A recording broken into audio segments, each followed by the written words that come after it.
देखिए, पहले तो एक बड़ा सनसनीखेज मैच था और ऑब्वियसली इस तरह के मैचेस जो हैं वो टूर्नामेंट के ग्राफ को अप करते हैं, उसका इंटरेस्ट बढ़ता है। और इसी तरह के मैच की जरूरत होती है आपको टूर्नामेंट को लिफ्ट करने के लिए। तो दोनों टीमें उस जमरे में देखें तो बहुत अच्छी क्रिकेट खेली। अफगानिस्तान का प्रॉब्लम यह है कि अफगानिस्तान ने जब अपने प्लेयर्स को भेजा तो किस तरह आपने मोहम्मद नबी को गुरबाज से ऊपर भेज दिया, ये समझ नहीं आया। बिकॉज वो इसी मैच में उन्होंने 84 रन किए थे, वो इस पिच पे इतना वक्त गुजार चुके थे, हर किस्म के शॉट्स लगा चुके थे, पूरी बॉलिंग साउथ अफ्रीका की उन्होंने पेस की हुई थी। तो टैक्टिकली एक रॉन्ग डिसीजन था कि गुरबाज से पहले किसी और को भी भेजना। उसके अलावा जो 2 दफा उन्होंने सुपर ओवर दिया है अपने बॉलर्स को, वो दोनों दफा उन्होंने लेंथ और शॉर्ट ऑफ लेंथ बॉलिंग की है। साउथ अफ्रीकन जो है ये बाउंसी पिचों पे खेलते हैं, सारी अपनी बचपन ये तेज बाउंसी पिचेस पे खेलते हैं। ये पुल शॉट्स और जितनी लेंथ बॉल की शॉट्स है ना, ये इनको कह लीजिए कि इंस्टॉल्ड होती हैं इन प्लेयर्स के अंदर। तो उन्होंने लेंथ भी गलत जो है वो पिक की। So I think they did well, but technical errors की वजह से they had to pay the price. दूसरी बात यह कि अफगानिस्तान का जो ओवरऑल पूरा एक सेटअप है ना, वो 5 से 6 प्लेयरों के ऊपर बैंक करता है। उसके अलावा उस टीम के अंदर इतनी लीजिए कि वो मैच विनिंग कैपेबिलिटी नहीं है। अगर वो 5-6 में से कोई 2 बंदे ठीक खेले तो ये गेम के अंदर आते हैं, वरना ये गेम के अंदर नहीं आते। स्पेशली फास्ट बॉलिंग जो है वो इनकी थोड़ी वीक है। अगर स्विंगिंग कंडीशन हो तो उम्र ही इफेक्टिव होता है। फजल फरूकी जैसी मर्जी कंडीशन हो वो नए बॉल से इफेक्टिव होता है, पुराने पे वो इतना इफेक्टिव नहीं है। तो नसीम शाह से 2 दफा उसने मैच हरवाया है छक्के खा के, ठीक है। तो वो बॉलिंग उनकी बड़ी लिमिटेड ऑप्शन है। तो आई गेस के अच्छा होगा कि साउथ अफ्रीका जीती। इन अ वे अ स्ट्रॉन्गर टीम, क्योंकि अगर वो बड़ी टीम बाहर हो जाए तो फिर कह लें कि खराब होता है, टूर्नामेंट खराब होता है। सही। अच्छा सलमान साहब, पाक भारत मैच के हवाले से क्या कहते हैं, किस तरह का टाकरा होगा? मतलब कोई बुरी बात नहीं मैं करना चाहती, लेकिन डर लग रहा है मुझे। हमारी प्रीवियस हिस्ट्री कुछ खास ठीक नहीं है इंडिया पाकिस्तान मैच की। देखिए, historically yes, in world cups India ज्यादा मैचेस जीता, पाकिस्तान तो गालबन एक ही मैच जीता है। और अगर आप ऑन पेपर देखें तो इंडिया की टीम का एक्सपीरियंस, इस फॉर्मेट की परफॉर्मेंसेस वो हमारी टीम से बेहतर है, नो डाउट अबाउट इट।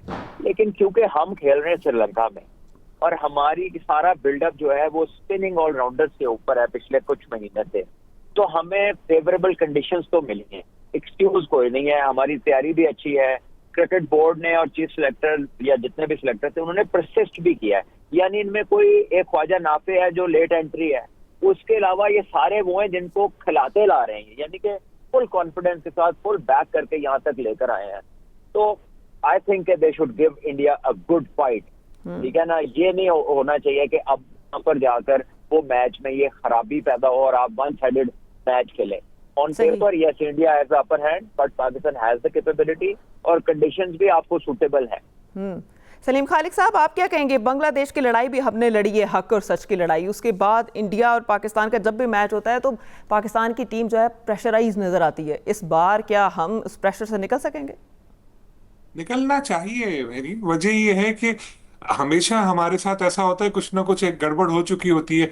अब पिछली दफा हम अमेरिका से हार गए थे, हमारी परफॉर्मेंस तो खराब थी। इस बार लेकिन हम आप देखेंगे शुरू के दोनों मैच हम जीत गए, नीदरलैंड से भी जीत गए, अमेरिका से भी। और लेवल अभी ये हो जाता है वर्ल्ड कप में कि हम लोग इन मैचों को भी जीत के खुश हो रहे होते हैं। तो अब हमारे पर प्रेशर नहीं है, क्योंकि अल्लाह ना करे अगर हम मैच हार भी गए इंडिया से ना, तो नामीबिया से तो जीत ही जाएंगे। अगले राउंड में तो हम पहुंच सकते हैं, काफी हद तक हमारे चांसेस लेकिन हैं। भारत से जीत बड़ी इंपॉर्टेंट होती है सलीम साहब। एग्जैक्टली यही आ रहा हूँ कि अब प्लेयर्स को ये सोचना चाहिए कि यार अब कुछ दाव पे नहीं लगा, तो अब ऑल आउट जाएं, अपनी क्रिकेट खेलें, एग्रेसिव क्रिकेट खेलें, अच्छी क्रिकेट खेलें, जीत के लिए जाएं और डरे नहीं। क्योंकि हमेशा आप देखिए हम लोग हारते हैं इसी वजह से कि जहन में खौफ होता है कि यार ये हो जाएगा वो हो जाएगा। अब तो बड़ा अच्छा मौका मिला है कि अगले राउंड में तकरीबन आप पहुंचे हुए इंडिया को हराएं जबरदस्त। और एक और इम्पोर्टेंट बात वो ये है कि हाथ नहीं मिला रहे, यूं घूर रहे हैं, ये सब छोड़ दे।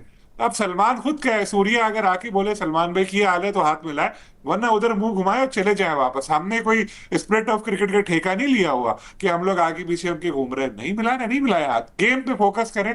और अच्छा चांस है इस बार पाकिस्तान के पास जीतने का। और आप देखें पिछले भी कुछ जो मैचेस हुए हमें मौका मिला, बीच में कुछ ऐसे लम्हात आए जहां हम लोग को जीत सकना चाहिए था और हम जीत सकते थे, लेकिन हम उससे फायदा नहीं उठा सके। इस बार देखें क्या पता ऐसा हो जाए।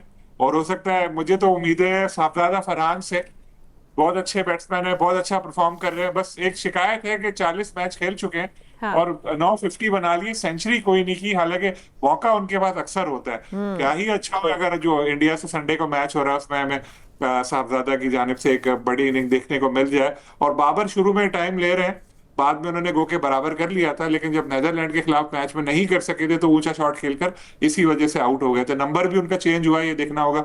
और सलमान कैप्टनसी का फायदा उठा रहे हैं, जो भी कैप्टन बनता है उस चीज का फायदा उठाता है, अपना नंबर सबसे जो आसान लगता है उसको आता है। सलमान भी 1 डाउन आए, नो डाउट ऑस्ट्रेलिया के खिलाफ उन्होंने एक आध अच्छी इनिंग खेली, वर्ल्ड कप में परफॉर्म नहीं कर पा रहे, तो उनको ये देखना पड़ेगा कि भाई मैं इस नंबर को जस्टिफाई कर रहा हूं या नहीं। बहुत प्रेशर वाला गेम है, सारे जो प्लेयर्स हैं इनको ये चीज देख के अपने हिसाब से आके जबरदस्त परफॉर्म करना होगा। पेस बॉलिंग हमारा थोड़ा वीक लिंक लग रहा है, शाहीन की बॉलिंग अच्छी जा नहीं रही है और फहीम को खिलाते हैं लेकिन बॉलिंग में उन पर इतना कॉन्फिडेंस होता नहीं है।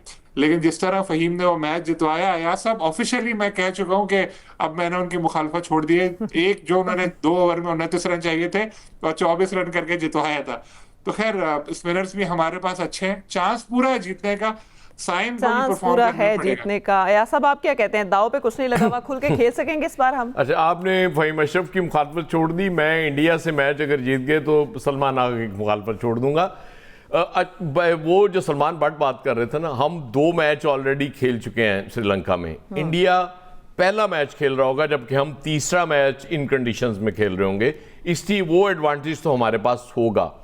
उसके बाद इंडिया की बैटिंग बड़ी वल्नरेबल है, एक बार अभिषेक शर्मा को आप जल्दी आउट कर लें फिर बड़ा मुश्किल हो जाता है। हाँ, हार्दिक पांड्या हमारे खिलाफ अच्छा खेलता होता है हमेशा नीचे आके, वो कुछ प्लेयर्स होते हैं ना जो दूसरी टीम के खिलाफ बहुत अच्छा खेलते हैं। मुझे ज़्यादा चांसेस इस मैच में, सच्ची बात है, को 55-45 लग रहा है इन फेवर ऑफ पाकिस्तान, क्योंकि इस वक्त फॉर्म भी अच्छी है, पाकिस्तान जीत भी। और एक सलमान आगा की मैं तारीफ करना चाहूँगा कि अमेरिका के साथ मैच से पहले बहुत ज़्यादा प्रेशर था कि बाबर को बाहर बिठाया जाए।